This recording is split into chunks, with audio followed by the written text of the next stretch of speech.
Okay, so what I'd like to talk about today is I'd like us to start to get into a section on modeling. We've looked at, we're slowly marching through the different areas of the data science pipeline. And modeling is kind of the idea, we've looked at a lot of data cleaning, we've looked at visualizing data, we've looked at collecting data. Modeling is the process of, encapsulating the information, whatever we've learned about our problem, into a tool that can make forecasts and predictions. And this is where I think, in general, the cool thing in data science is you want to build models to predict something, or to show that you kind of understand something. Models are good things. One is they make predictions. One is they enable you to tell how well you understand something. Because, again, you can always, if you think you have a model of how the economy works, you should be able to say, well, I understand that if I raise this, some other things are going to happen. And seeing that that actually happens in your model is sort of one way to get confidence in your model, whether it behaves the way that you think it's going to be. So what I'd like to talk about today and on Friday are issues related to modeling. Okay, again, this is a graphic I stole from someplace on how does one build a model, and they claim that model building starts, as it should be, with an interesting question. So hopefully on the project proposals that are coming in, there are interesting questions, things you want to be able to do. You have to get the data for it. You have to, they say explore the data. Exploring seems to be like cleaning by this notion. Modeling means that, again, build some kind of a mathematical model that's going to incorporate the data, okay, to make predictions. And then once you have a model, the idea of communicating and visualizing it and presenting the results. Any questions? And again, with this graphic, they do have the ability to move up and down. After you explore your data, you should see that your data is inadequate, and then you have to get more, okay, and that kind of thing. Any questions? Okay. So I wanted to talk a little bit today. Again, the stuff from these lectures is drawn from, I think it's chapter 7 in the book on modeling. I do want us to think a little bit about what the philosophies of modeling are. So to a certain extent, when you're building models, now we're getting into the part of the class that, the pipeline where wisdom starts to be a, part of the issue. And wisdom often goes to philosophies. How do you think about what you're doing and what makes one model better than another on some kind of a conceptual level? So I'd like to talk about 3 kind of different philosophical-like issues, approaches, thoughts about modeling. The first is Occams Razor. Who here has heard of Occams Razor? Okay, a few. Who's never heard of Occams Razor? Okay, it has nothing to do with shaving. Okay, it has to do with a philosopher from, I think he was like the 11th century, named William of Occam, who was trying to come up with an idea of how would you tell whether or not a model is have 2 models for the same phenomena. Which is the better one to pick? And back in those days, a lot of these models were supernatural, involving God and all these kinds of things, right? What is the rate at which this thing drops? Well, one would be, maybe it's the rate at which God tells it to drop, and it can change all the time. Or you can say, well, there's Newton's laws. Which is a better model? So Occam's Razor basically said that the simplest explanation is best. And if you believe Occam, then that would be an argument that when you're building a model, one of the important goals, let's see, the kind of models that we look at are minimizing the number of parameters. Okay, one thing that computer scientists and big data-like people immediately fall into the trap of is, gee, I can get all this data on my thing. I have 56 different variables measuring each item. The more parameters I add, the better my model will be.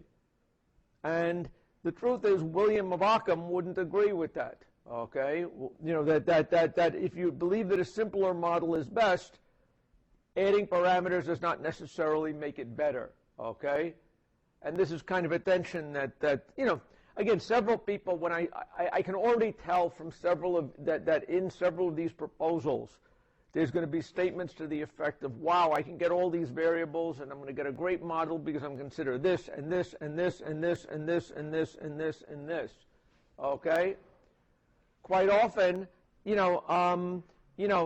having a model that has fewer parameters and does almost as good or essentially as good, in my mind, is generally a much better model. Okay? And if you think that way, you're thinking about Occam in terms of Occam's Razor. Any questions about that? So that doesn't mean that one shouldn't have data sets with a lot of parameters. It does mean that one should be validating why are they all there, and that you'll often run into problems when you have a lot of parameters, some of which mean something, some of which don't. Okay? The ones that don't can be just confusing things and don't make the model better. Any questions about that? Okay? So that's Occam's Razor. Again, when we get to machine learning, there's some machine learning methods that try explicitly to simplify models by eliminating variables that don't seem like they're really going to be helping you very much.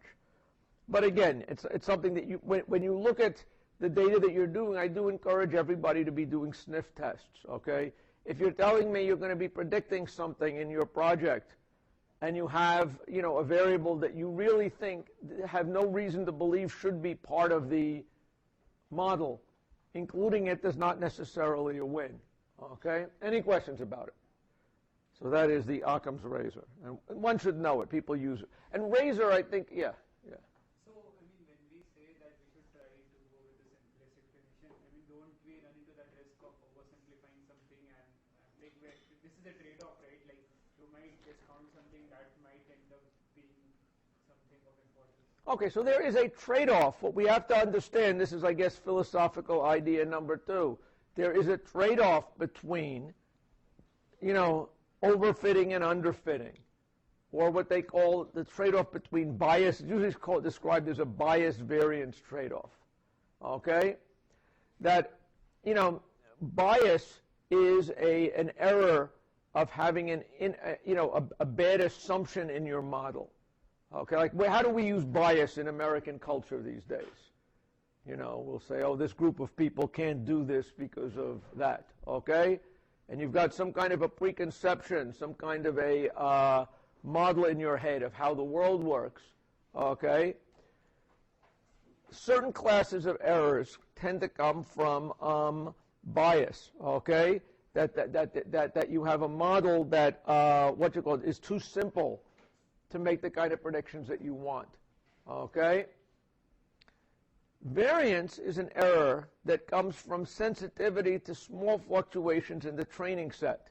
Okay? If you are training your thing on 56 variables, 55 of which are completely meaningless, your model is going to be trying very, very hard to use these 55 meaningless variables to try to make good predictions against your training set. Okay? And in that case, you're going to end up getting, when you expose it to other sets, okay, small fluctuations in the meaningless model variables might cause a big problem in the outcome. Does everybody kind of get that idea?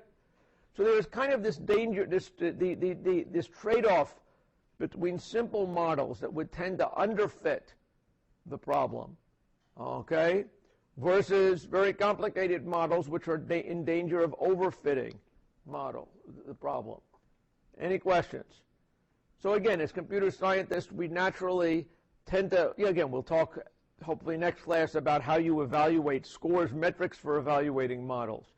But we're naturally like to see that our score numbers go up. And it's often hard to, we often lose sight of measuring that the more complicated the model is, it doesn't, a lot of those appearances of success can be illusionary.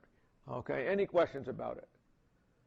So generally speaking, my personal taste is for simpler models that don't necessarily score as high if a simpler model does pretty close to as well as it is in your training set. Any questions? Okay, hopefully you'll assess these things. Now, I'm going to talk about different kinds of models today. First principle models are models that follow from laws of nature and simulations and some kind of a deep understanding of the problem. First principle models tend to suffer from bias because there's these models that you come in with some preconception of how the world would work, right? And if your conception of how the world works is right, then your model is good. If your conception of how the world works is bad, then you have an ill-fitting model.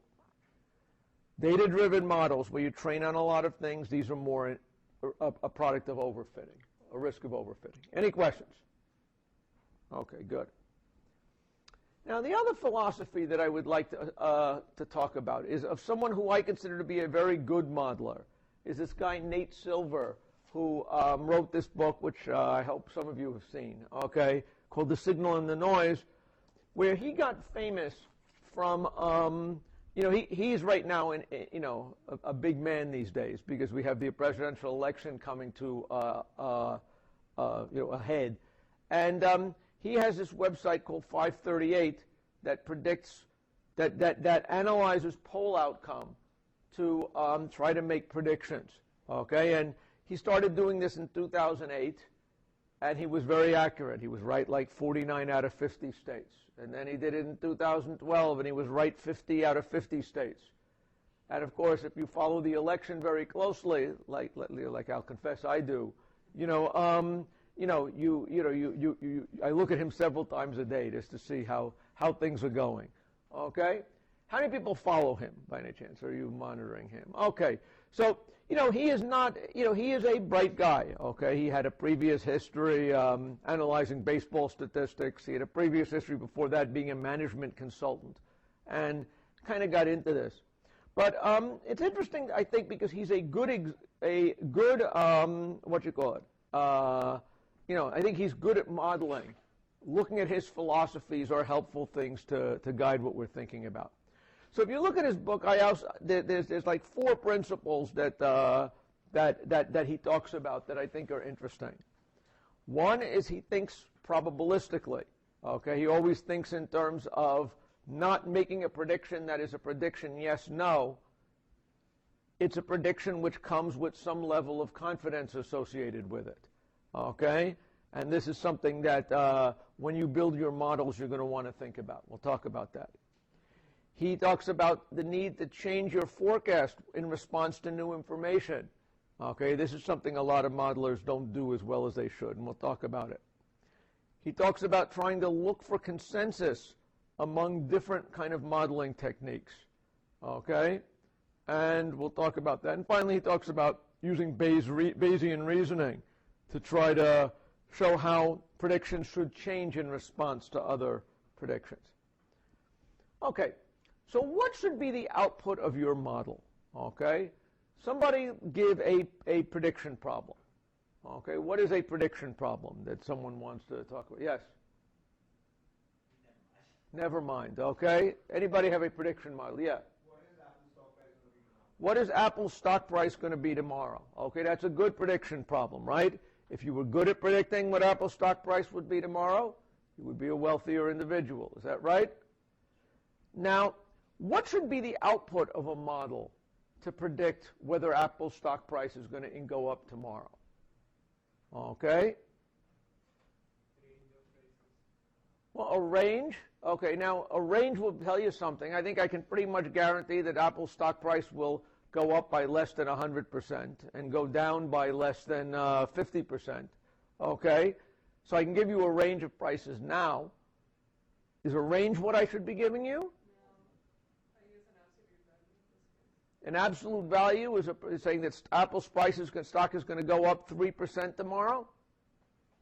Well, if it's just going up or down, you can do like short or you can go long. Well, okay, so again, I think, so if we tell me what I predict it's going to go up 3% tomorrow, that by itself is a pretty, will her prediction be right? that Apple stock will go up by 3% tomorrow?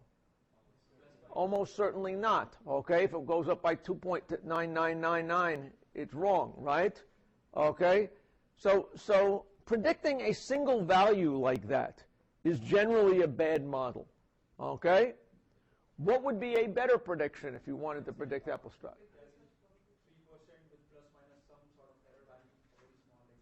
So when you say it's going to go up by 3% plus or minus something, now you're starting to talk about a probability distribution, right? So a prediction for something like what is going to happen to Apple's stock's price going to be. This is, let's say, 0% change. Let's say we're going to leave it in percent. This is the probability. You want a probability distribution. Does everybody kind of see that? That a probability distribution, maybe you would say the expected value of this was somehow 3%, okay? But recognize that in general, when you're making a forecast, there is a range of possible things, and if your model is just outputting a single number, that seems like a silly thing to be outputting, okay? Does everybody kind of agree with that? Just in terms of, for many, many things, the issue is, it should be a probability distribution. So when you guys, how many of your projects do you think involve building a model? I know you guys know what models you are. And, and what are you going to be producing? You're going to be giving me a number at the end of your model. Presumably your model should be as an output, probably predicting a probability distribution. That kind of makes more sense. Some modeling techniques will do that naturally, some won't, okay? But you need to think about what it is that you want your models to be doing about. Any questions? The other thing, again, I point this, we'll talk about baseline models later. But the important thing is that if you could predict whether Apple's price was going to go up or down with a probability of 55%, okay, that would be enough to get rich, right? It doesn't have to be your model. If it's a hard enough problem, a small win, okay, is significant. Does everybody kind of see that? What would be a baseline model that should predict whether the stock's going to go up tomorrow with 50%? Yeah? Flip a coin, right? Does everybody, a coin flip we would expect would get it right 50 with probability 0.5, okay? And, the question, often you have to work very hard to do better than a simple baseline like the coin flip. Any questions? Okay. So again, I think that when you're building models, you should be, having to think about probabilities are a good thing. One thing that was, let's say, bothered me about the model, the predictions from last year that you saw on the television, the quant shop stuff, almost none of them gave probability distributions as outputs. Does everybody remember that kind of thing? I don't know if you remember back to them. Anyway, one of them confidently said, it's going to be Miss Columbia to predict who's going to be the Miss Universe.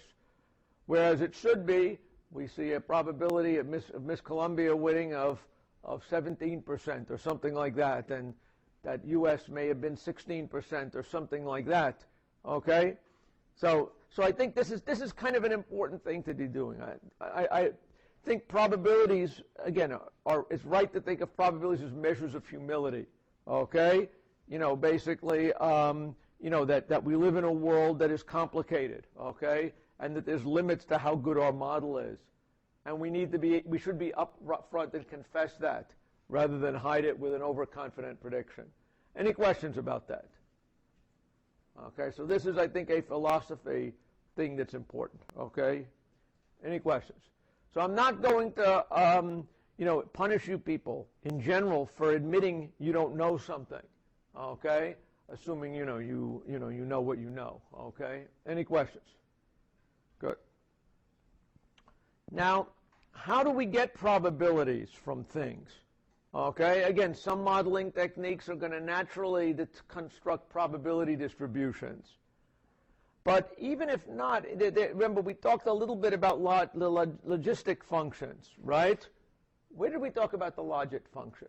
Does anyone remember why we talked? I know we talked about it. Why did we talk about it before? Does anyone remember? I guess I was talking about probability. What?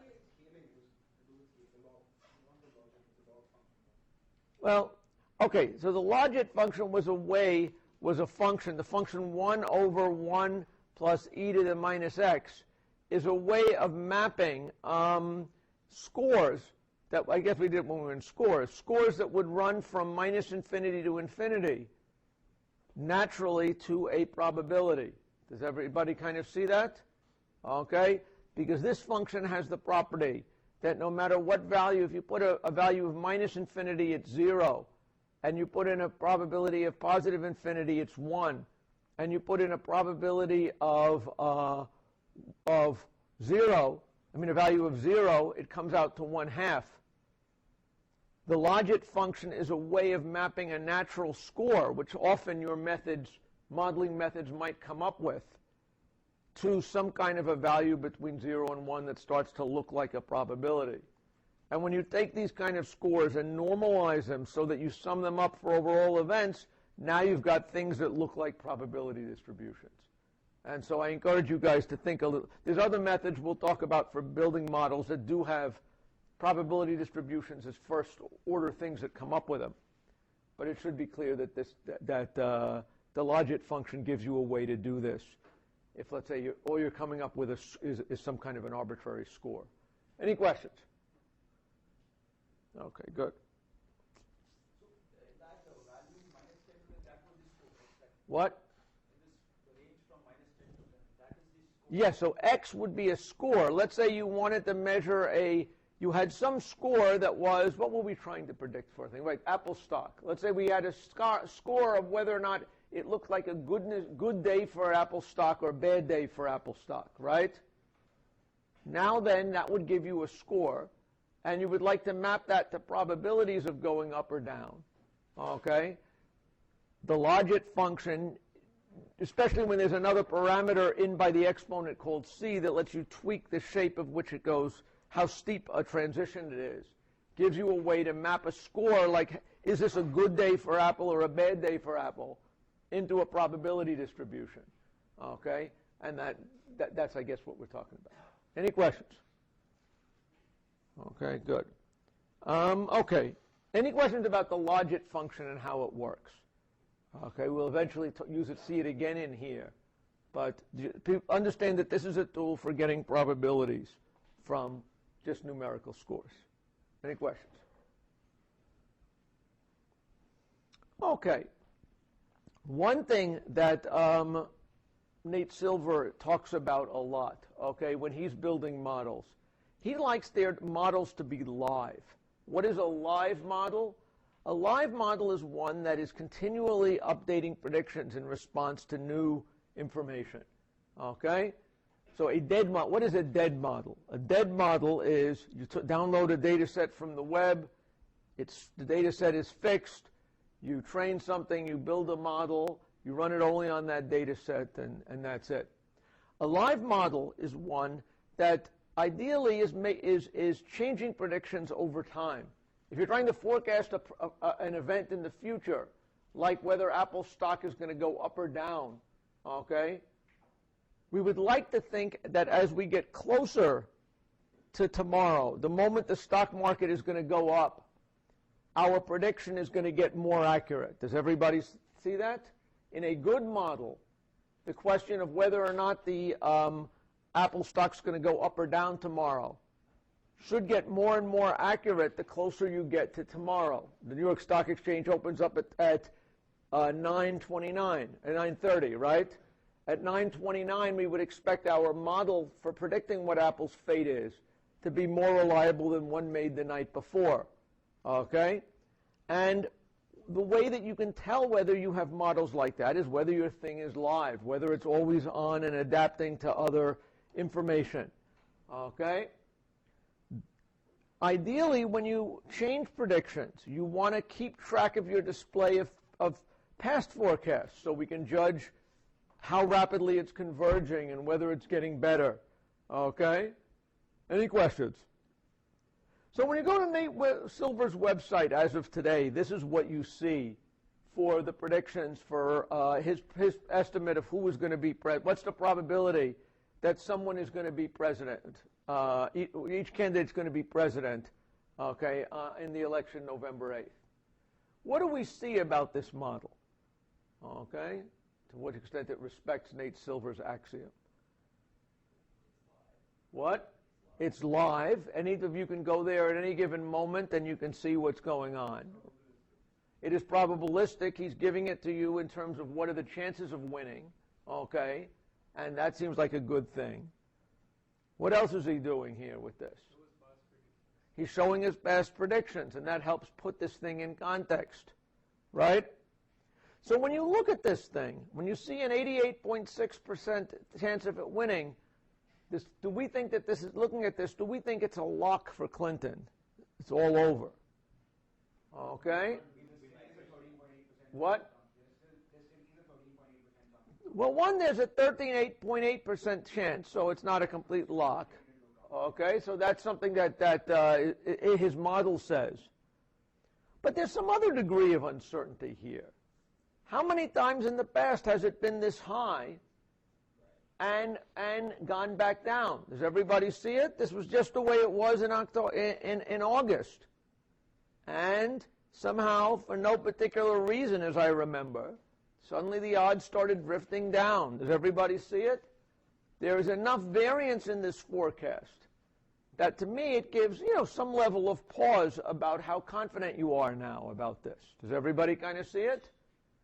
And so being able to see how predictions have changed and why. Did they change in response to meaningful reasons? Okay? Why was it that, let's just take a look at it, that does anyone remember why it was that Hillary started doing better around here in August? That was after the conventions, right? And everybody got to see it. So it moved because of a reason, right? That's reassuring, right? And as I remember, there were, little embarrassments that happened between here and there when it dropped down. What caused it to shoot up? Well, the first debate was really the triggering event that caused it to go up, right? And so, by looking at the past, I claim you learn more about your model by looking at that. Why do I trust Nate Silver here? It responds according to to things that I know of. It's interpreted probabilistically. That's good. Okay, he describes his methodology, things like that. Any questions? In this, there's no figure of the actual polls, right? Versus this is all Nate Silver's. This is Nate Silver's model predicting who's going to be president. So if I have to check whether the probability of Clinton winning is actually 86.2%, if I have to, so there's no outside figure to compare it. Okay, when you say, what is the probability that, how could you see if Clinton's chance is 86.2%? Well, one way you could evaluate is to recreate the universe 1,000 times. And now play out 1,000 different alternate universes and see how many times Hillary Clinton wins. But that's a difficult experiment to arrange. Does everybody kind of agree with that? So I don't know how, this is now the result of a model. I think that is what it does, right? He creates the universe and that is how he gets his results. So his results do involve actually some level of simulation, okay? But yeah. So at this point, I'm assuming it has discounted every possible factor that could have affected these percentages, right? Like in the sense, he wouldn't take it into account general social media reactions and all of that data when he comes up with the same. No, he certainly, so what is Nate, how does he make his predictions? Again, it's actually an interesting thing. He certainly does not use social media predictions because he doesn't trust it. What does he know? What is there? He is interpreting poll results. So there's a large number of survey opinion polls that people conduct on the election. And if you follow the election, the opinion polls are all over the map, okay? There is an opinion poll that says that Donald Trump is ahead by 2%, okay, and has said it the entire way, okay? There's another one that says that Donald Trump is behind by 15%, okay? What Nate Silver says is he made his business by analyzing the poll data, okay? So what did that mean? How did he build his model? He wanted to know how good different polls were. So he developed methods for evaluating how good polls were. And, for example, some polls tend to lean by nature, for just by whatever their methodology, seems to lean towards one party instead of the other. And he tries to develop methods to discount these kind of things. But basically, this is from his interpretation of poll results. Okay? And he does not include social media stuff because he doesn't, that's a more complicated thing, and he doesn't understand it, and he doesn't think that helps helps him to make a better prediction. Any questions? Yeah. Isn't this like prediction too skewed to tell you anything actually? I mean, because it goes down and up so much, you are not really predicting like a lot, right? Well, there's a question here. Is he not predicting a lot? If we were having a straight line between August and October, and it would not dip, I mean, somebody could have just drawn this straight line pattern. Well, there's a question of, does his prediction, first of all, he updates his prediction in response to new information. Every time there's a new poll, it changes his prediction. That is a win rather than a loss, right?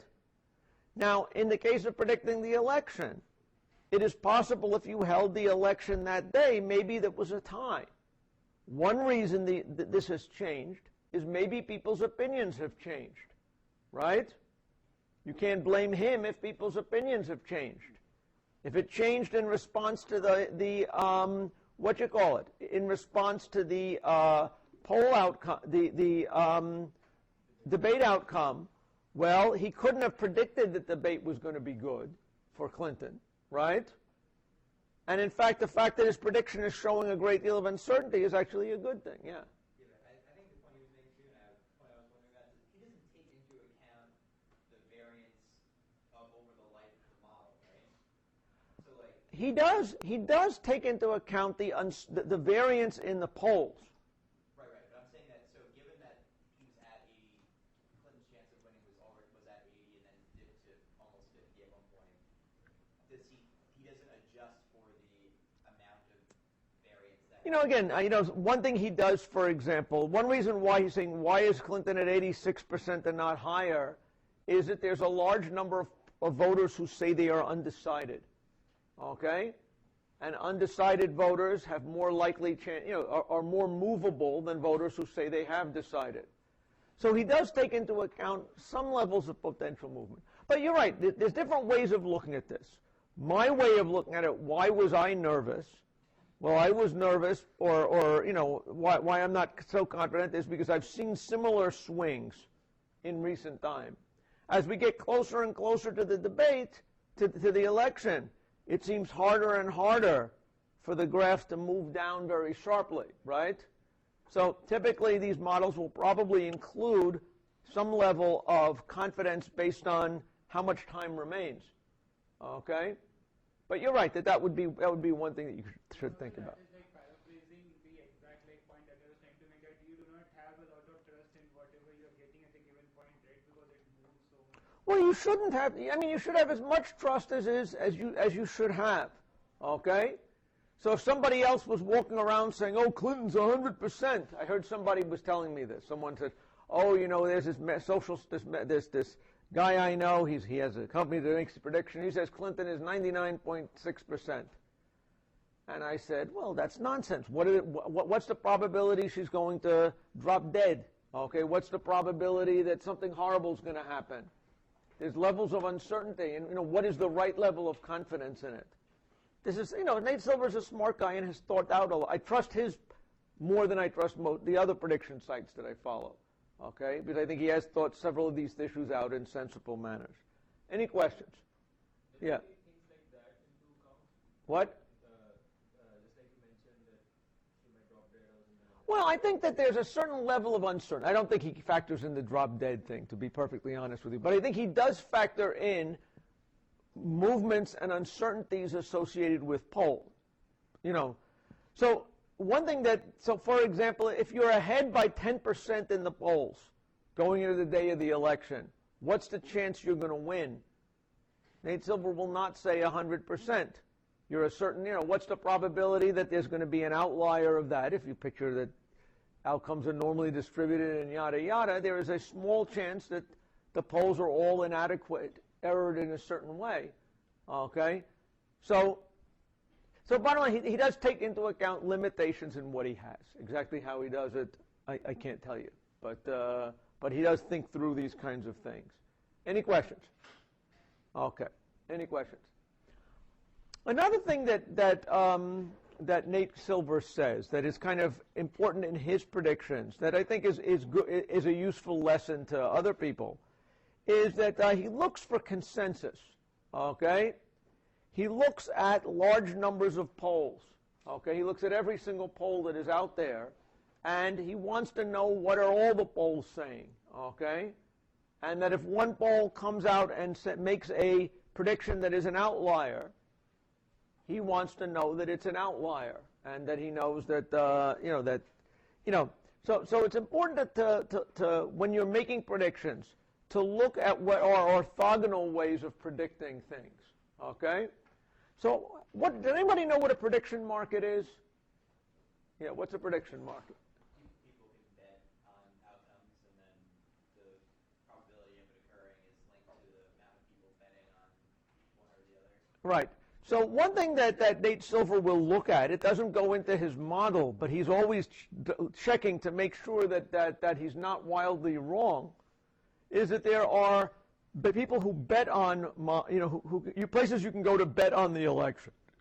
And, he is unhappy if his predictions are much different than the betting public's prediction, right? Because people who are betting are reasonably confident in what they're doing. If they can hold their money long enough to bet it, they're probably reasonably smart people, right? So he looks for orthogonal predictions that are covering the same kind of thing and looks for when they are consistent with what he was saying, okay? He doesn't necessarily change his prediction if the betting market is different, but he does get concerned about this kind of thing. Yeah?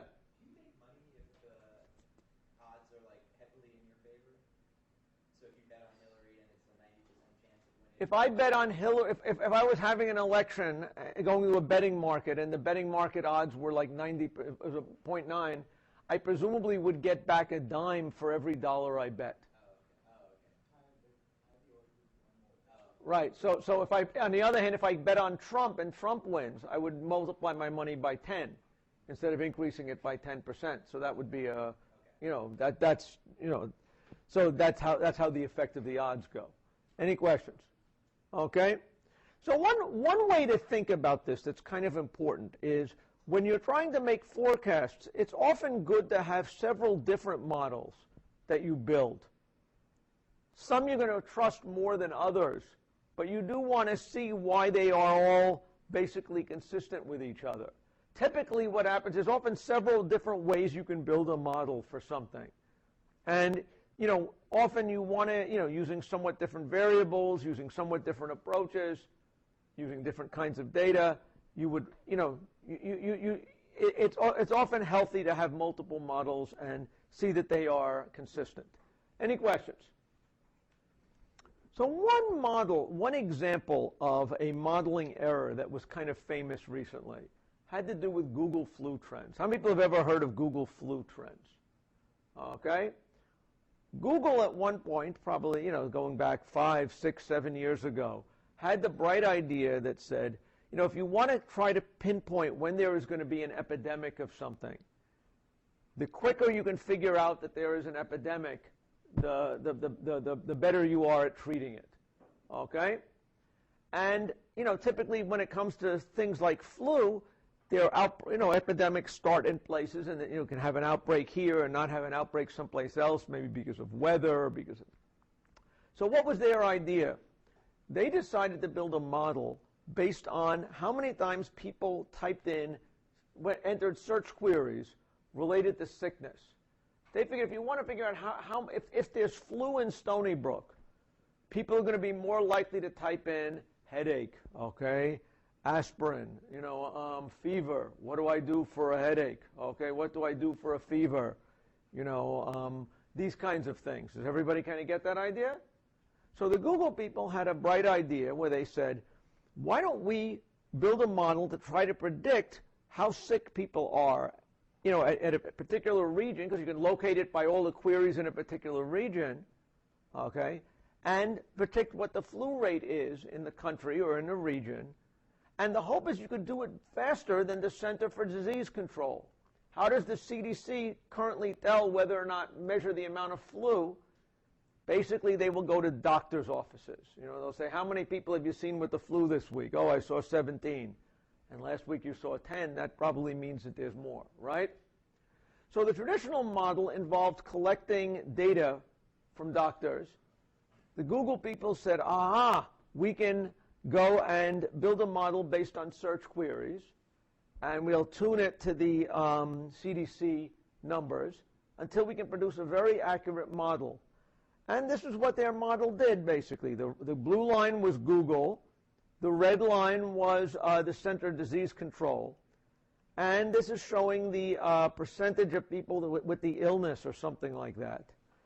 And if you look at this, it seems to be modeling it extremely tight. Does everybody see that? And it got these answers much quicker than the CDC. So this seemed like a great thing. But then a few years later, suddenly Google thought there was a horrible epidemic of flu when it really wasn't. Does everybody see that? And this is a pretty big modeling error here, right? Does everybody see that? Now, why did that modeling error happen? Okay, there were some social scientists who wrote an interesting paper on why this thing happened.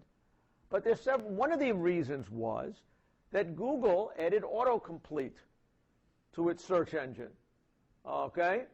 That in the olden days, back in the old days when I was first using Google, in my covered wagon, I had to type my whole search query in, right? Now what happens? Okay? Do I have? Okay? And now what happens? All kinds of things are going to come up. Does everybody see that? Right? Or if I type in fever, okay, it might come back again and suggest, oh, did you mean headaches? Do you want to know about headaches? Do you want to know about stomach aches? Do you want to know about aspirin? Right? Well, what was the result? The result with these tools was people started clicking on these keywords more often than they had in the past. Does everybody see that? And the result was that the model got wildly out of sync. Okay? Any questions about that? Now, what was the idea that the social scientists said? What was the things that Google did wrong? Well, one thing was, although they were trained on the Google, on the CDC numbers, they didn't check every week to see how well in sync they were. Okay? And so instead of, recalibrating the model as it sort of they started to be drifting, they just started panicking and saying there was going to be a flu thing, right? They didn't look for consensus with the CDC numbers, okay? And if they agreed that the CDC numbers were more accurate, okay, Google numbers were faster, but CDC numbers were really the right thing. Ultimately, if you're going to be sick with the flu, you're going to see the doctor, okay? They should have recalibrated the model here when it started changing, and they didn't, okay, because they didn't try to seek consensus with the other stuff. Any questions about that? Okay, so that is a sin. That is one of the, so live models are good, but you have to adjust the model to reality when things change, recognize when things change. Any questions? And the final, let's say, philosophical thing that Nate Silver does is he talks a lot about Bayesian, being a Bayesian, okay? That he uses Bayes' theorem a lot to update, old predictions in the basis of new evidence. So after a poll comes out, what is the probability that Hillary Clinton is going to win, given that the latest poll from this character said, Hillary was up by 7 points, okay?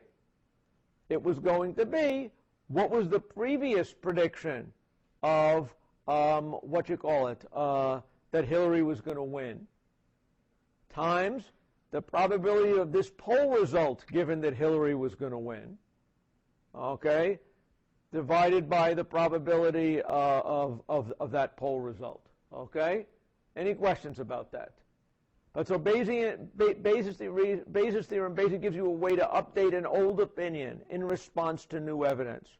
And that's the kind of thing that that Nate Silver would tell you a live model should do. Any questions? Any questions about this? Okay, so what are the ways that I would be building models? Again, we'll be talking about models, okay?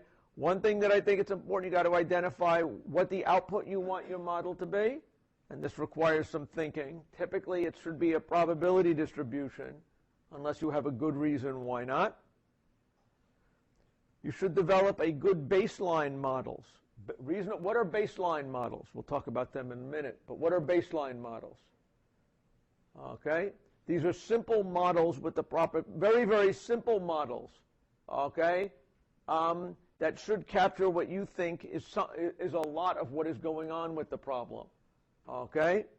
Because before you build a very, very complicated model, you should build simple models, okay? And when you test your models, it's important to test them. We'll talk about evaluation next class. It's important to evaluate them with data that is different than what you tested on, and we'll talk about that later. Okay. So what kind of modeling methodologies are there? By a methodology, I mean there's different approaches to building models, okay, and there's different ways of thinking about them. Let's say, I want to kind of go through some of these different kind of, let's say, types of models so you can think a little bit about what you're doing. One class of models that I find interesting are first principle models. These are models that are going to be predicting, making a prediction on what something is going to be on the basis of some kind of an external theory of how the world should work. Okay? So, physics simulations, things that are based on scientific formulas. Newton's laws are a first principle model. He will predict the time it will take for me to drop this rock and have it hit the floor because he's got an idea of how this should work. Okay? Data-driven models are based on observed data and correlations and things like that. What Nate Silver does, would we say that that is a data-driven model or a first principle model? Data-driven. He's analyzing polls, and he's saying, based on these polls, who does it say who's going to win? Yeah. Although I have read interesting work about people who theorize based on demographic data, the likelihood of Republican or Democratic candidate winning the election. So I would imagine that would be like a first. So there are first principle models would be to say, elderly people vote Republican. Elderly people die off faster than younger people. Okay, there's a certain number of dead Republican voters since the last election. Therefore, there's going to be less Republican. That would be a first principle model. That's a good example of kind of what the difference here is. Does everybody kind of get it? That sometimes you're forming models based on how the world works, and sometimes you're just forming models based on what the data says. What was the Google Trends thing? Was that a first principle model or a data model? I would say data-driven. There was a little theory behind it, right?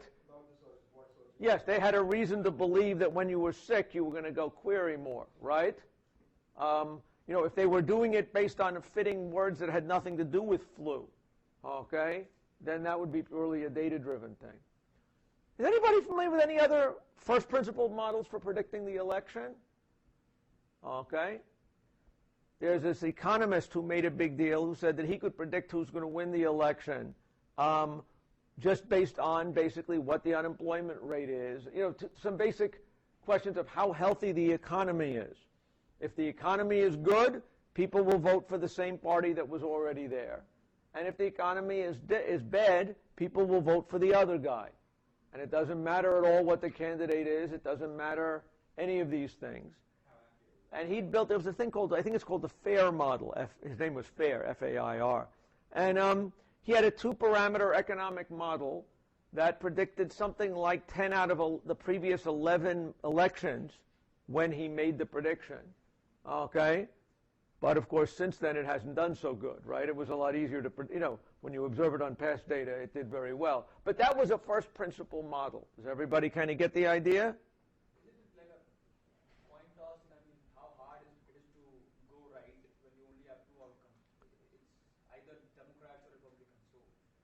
right like 10 out of 11 times. If he's right 10 out of 11 times is, well, you can figure out what is the, that's why we talked about confident, about, measures of statistical significance. What are the chances you're going to be right 10 or 11 times out of 100, out of 12 coin tosses? That is something you can compute and decide how impressive is that. I would say that is, I'm going to guess, the odds of that happening by chance is, I don't have it's funny, I can't do that in my head. But that's the kind of a question you should be asking about. That's why we talked about, confidence values, right? Yeah. Yeah, another point that ASO was making on 538 is that, like, presidential elections are sort of like black swan.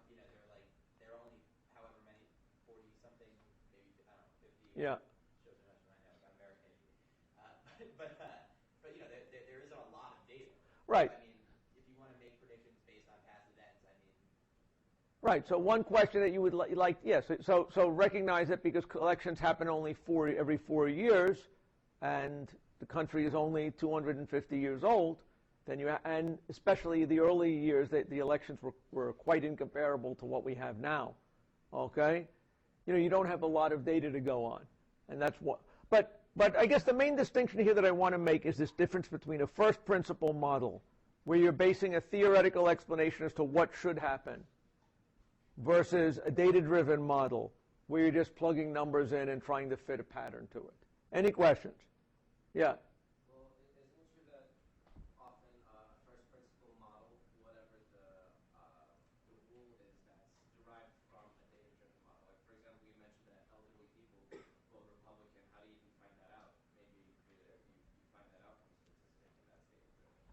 Well, okay, so there's some level of data that parameterizes the model. I mean, how did Newton come up with, the laws of motion? I would expect that he probably dropped apples and stuff like that on people's heads and stuff like that and measured something. So there's some level of data in formulating a model. But the question of, if you assume that people will vote the same as they voted, the previous election, then knowing how people voted and how old they are and what's the likelihood they're going to vote again gives you a prediction that's a first principle kind of a prediction. Okay, you have a model of how the world is.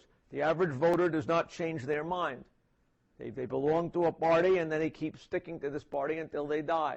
Okay, that's a reasonable model. If you have that kind of a model, you should be able to gather data and make predictions about it, right? And again, it may be a good model or a bad model. Okay, but do people see what I mean by first principle models? That's kind of the thing that I want to make clear. In here, we more naturally think about data-driven models, but both of them have value. Any questions? Actually, if we notice, Nate Silver does do a first principle model on a couple of things. One thing you said there was that he does simulations, right? Well, somebody said, that if you look at it, how does he get his win probabilities? These are based on simulations of what poll data actually means. What is the amount of variance that can happen?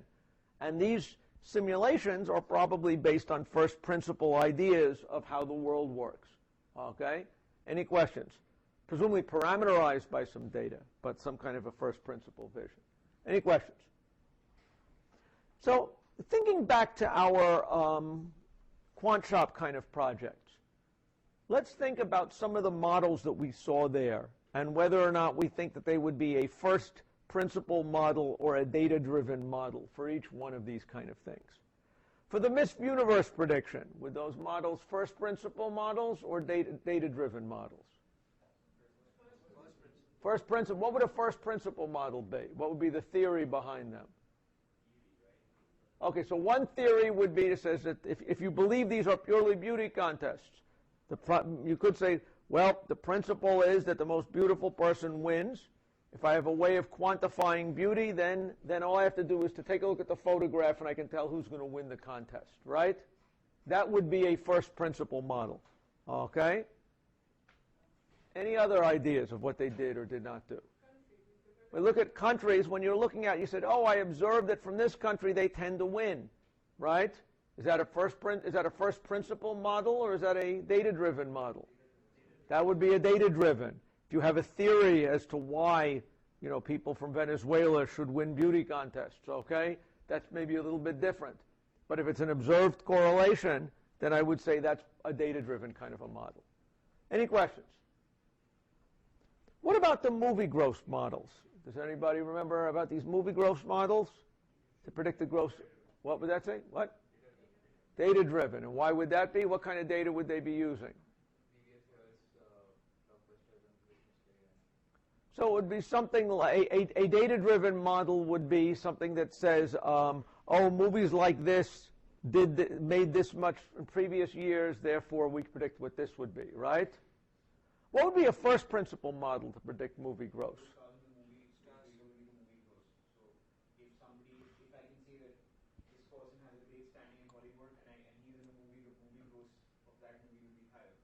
Okay, so you're saying that it all depends upon the star that's in the movie? Maybe, okay. I would guess, yeah, what would you say? Maybe based on the budget. Now that's a first principle model would be that people who are betting their money know what they're doing, because if they don't know what they're doing, they probably will lose it. Is that right? So one model would be to say that if the average movie is supposed to gross 10%, earn a profit of 20%, if you know how much money was bet on the movie to make it, add 20%, and that's what the gross is going to be. That would be a first principle model. Does everybody kind of agree with that? Or one that said that there's going to be inflation. It's going to make the industry is static now. And so we find out how much the biggest grossing movie last year got, and add whatever the inflation rate is, and that's what it's going to gross this year. Okay? These would be first principle models. Does everybody kind of agree? Okay. What about baby weight? Is baby weight a first principle model or something like this? Someone with a hand. Okay? Yeah. Data-driven. So in this case, it's taking a look at it. Isn't really going, there's a lot of variables, and it's going to say, what you call it? It's going to predict it just based on whatever the data happens to be. That would be probably true. On the other hand, there's certain things that probably do physiologically correlate with baby weights. Undoubtedly, the amount of the amount of medical care that the family gets would correlate with baby weight. Okay. So I would say that as done in the group, and probably as we would do, probably this would be a data-driven model. But I could certainly see worlds where doctors would know what should or should not change baby weight, and based on that, build a model just revolving that. Yeah. So in whatever I've seen, like there is always a first principle behind every data-driven model. Like, I mean, I've not seen something that's completely. Well, there's not a first principle model. Let's take a look at the Apple stock price prediction. Okay, is tomorrow Apple stock going to go up or down? What would be the thing that would be feeding that model? Yes. Okay, so you could say historical prices. Okay, now if you know about models for stock prices, has everybody ever heard of the idea of efficient markets? Yes. If you believe in efficient markets, then anything about past prices should tell you absolutely nothing about the price of whether it's going to go up or down, right? So here your data-driven model might be to say correlate with what happened in the last several price rounds. The first principle model would be to say I can't tell you anything, right? It's going to perform like any other stock it's going to perform, given the price and the standard deviation of past movements. Then if I go into fundamentals of Apple at that point, wouldn't that be a better first principle? Maybe. So a first principle model for stocks prices would be, and again, we're going to go through the bottom thing. A first principle model might be to say, oh, Apple says they sold a lot more iPhones this year. If they say that, we have a model that when you sell more iPhones, you make more money, your price stock should go up. That's exactly what I'm saying. But at some point, you do have data associated with the first principle. Okay, so but there's a question of, in one case, I want to claim there's models that reflect how the world is, the way we think the world works. And there's things that you're learning purely from data. That's kind of the way I would break these things up. Okay? Any questions? Okay? I agree with you that knowing something about data is helpful in building any model. Okay? That's why this is not philosophy class, it's a data science class, right? But there is a question of whether you're building your model by saying, I'm going to get every possible number I can have on this thing. I'm going to feed it to some machine learning program and have it light up a bulb at the end. Versus, I'm going to have a deep understanding of what moves markets and then say, you're right, there's a small number of things where there is an increase of sales or not. Okay? That's kind of the difference here. Any questions? So a purely data-driven model would have like no logic at all, right? A purely data-driven model has no logic, I would argue would have no logic at all, okay, and would predict anything given just the numbers coming in. And that might not be a terrible model, but recognize that there's a difference between a purely data-driven model, okay, and one which has a theory behind it. Any questions? Any of these other ones look particularly interesting?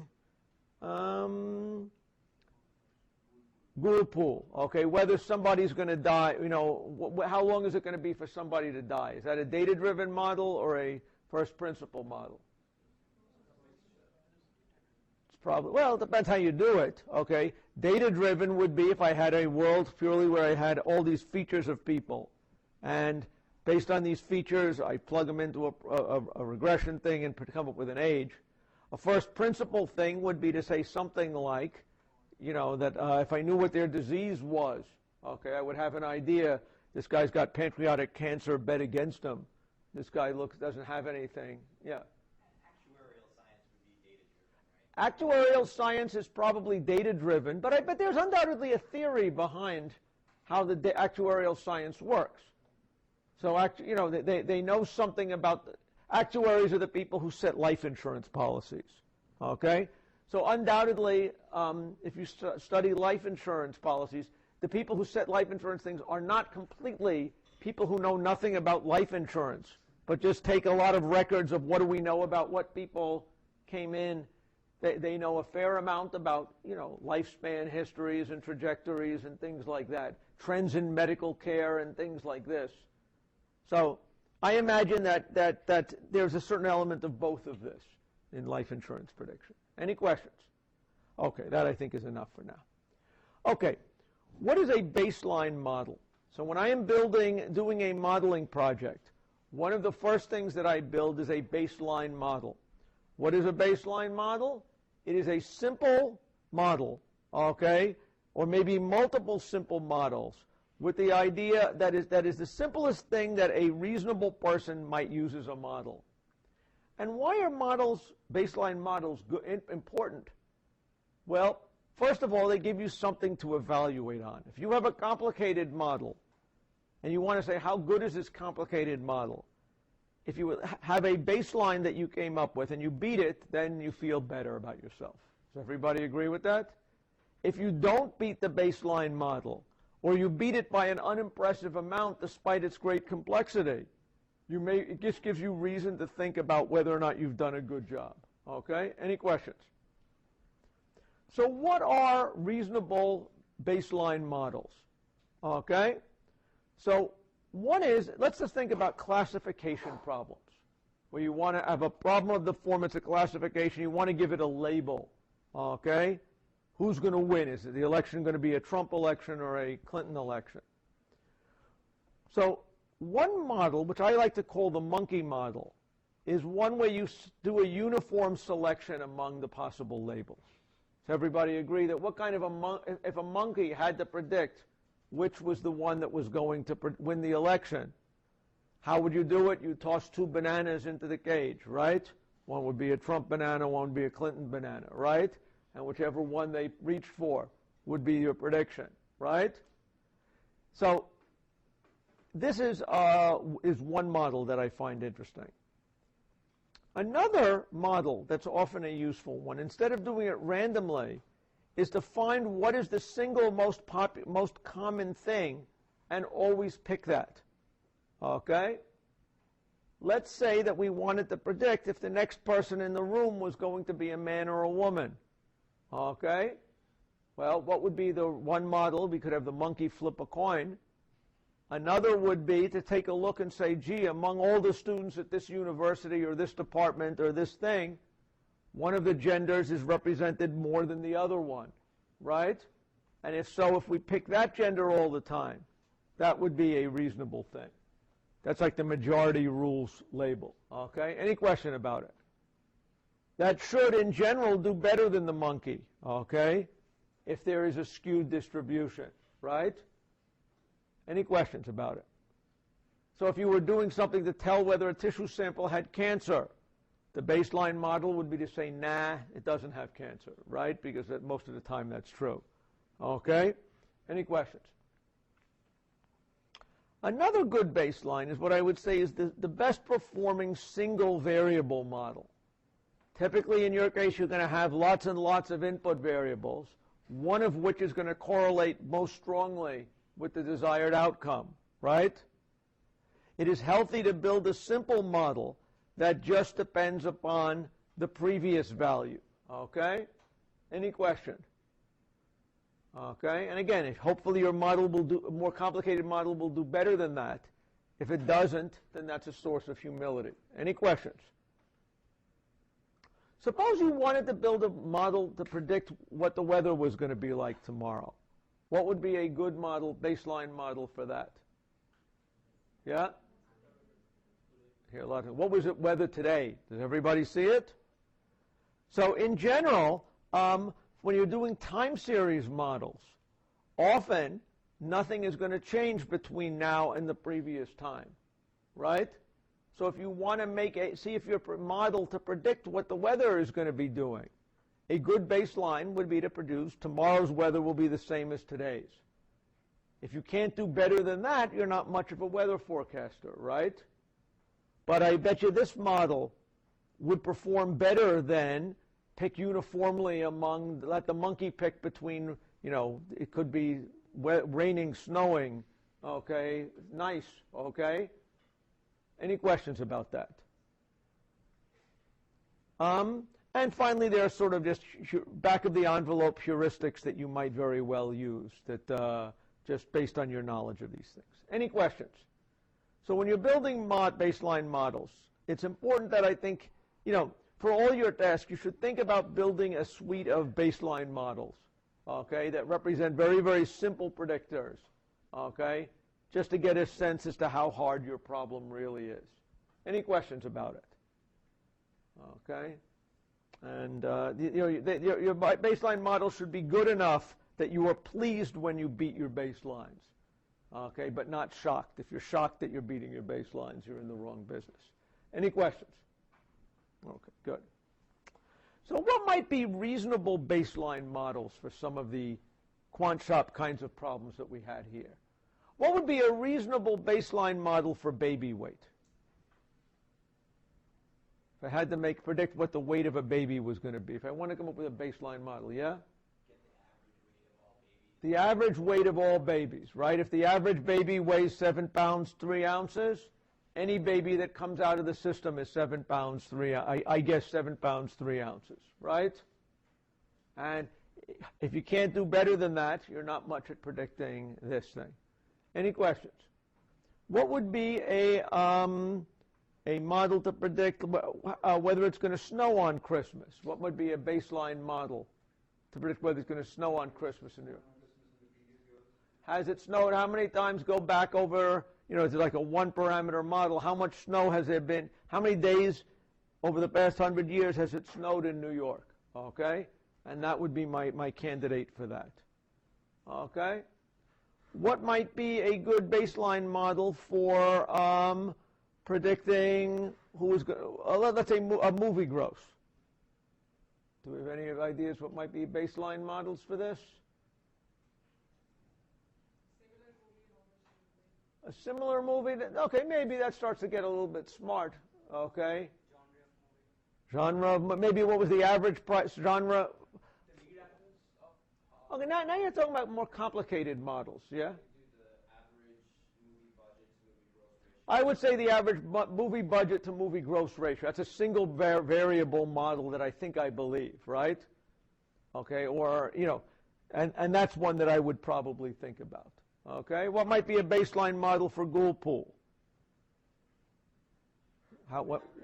What is life expectancy, right? If everybody is going to live how long they are, what's the likelihood that in terms of that? Okay, any questions about it? I think that principle is kind of clear. Any questions? Okay, what I'd like to talk about now, yeah, question. So if you have a baseline model, how much better should you expect your complicated model to be? If you can only manage to get like 2% more accuracy, is that still good? Or?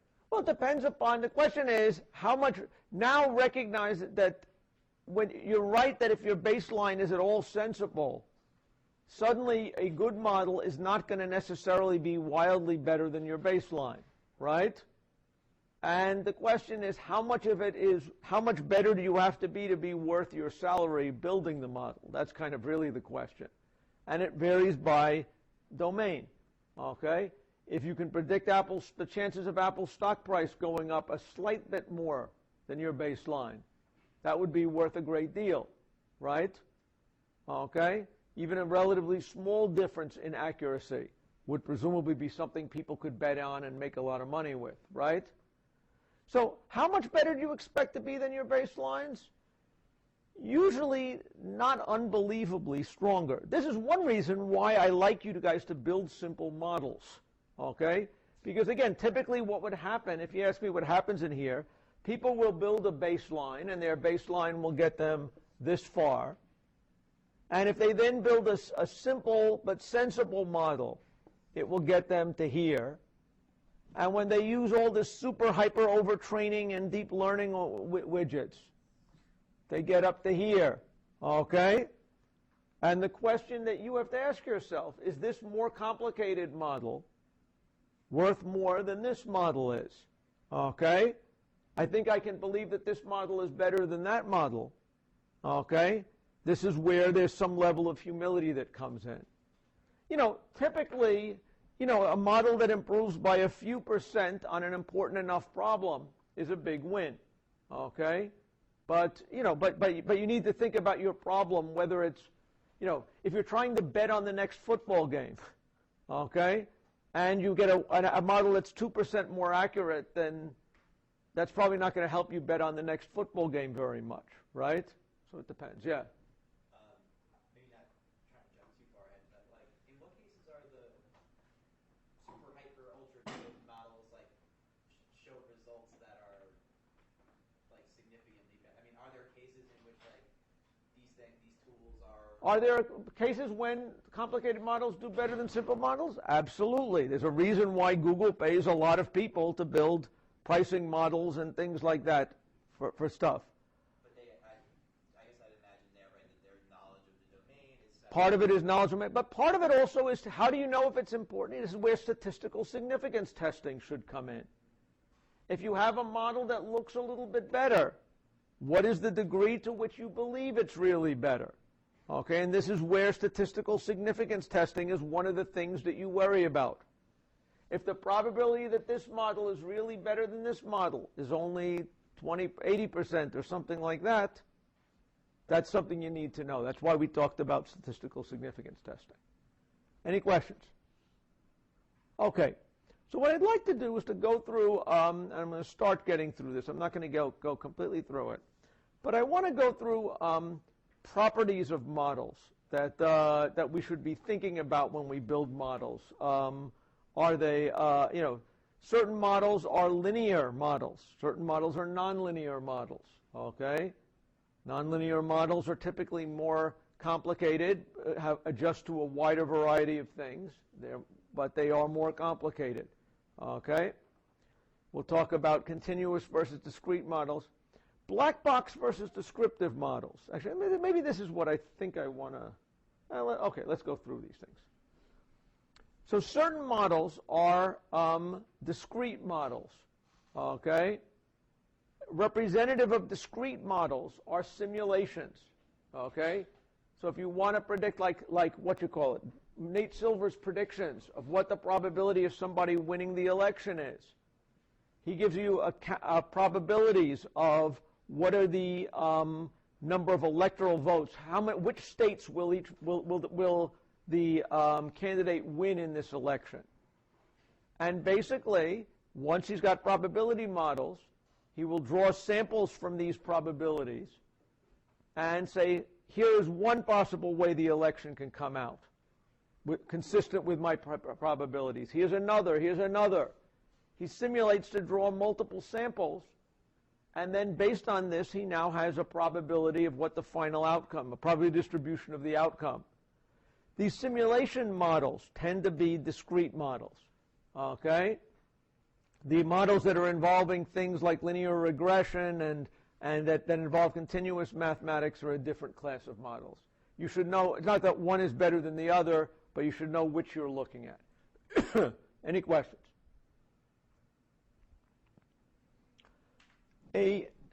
Another class of models that one has, okay, are what I would call general versus ad hoc models, okay? And maybe this kind of goes a lot with the, what you call it, akin with the data-driven models versus the first principles models. If you have purely the idea of using a linear regression on a data set that you don't know anything about, this is a very general approach. You could use it to solve any kind of a problem where you have a data set. Ad hoc models are ones where you do incorporate some kind of domain-specific knowledge into what we're doing, okay? And generally, again, you should strive for a mix of these things. I think that ad hoc models, based on what you actually know about the problem, often work better, okay, and certainly better than people think of when they are, let's say, new modelers. Any questions? Okay. Ad hoc model, isn't it more used in case of first principle approaches? Yeah, so by ad hoc here probably means for something pretty similar to first principle. Okay?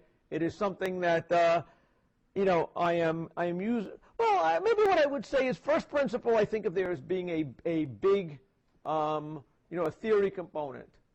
Ad hoc means that there's some domain knowledge that may not be so much theory knowledge, but maybe heuristics, rules of thumb, things like that. Okay? So something that says, I know something about my problem, and I'm going to incorporate what I know into helping me build my model, that I think is often a good idea rather than purely a driven model. But again, you guys will see it when you build your projects. Any questions? Okay, so I am going to see what you guys are doing to build your projects when I get your proposals, right? Any questions about these modeling approaches or anything like that? If not, let me get your project proposals. I'm going to try to get them back to you for next class, although we'll see how good I am about that. And I'll talk to you guys next class. Okay, thanks a lot.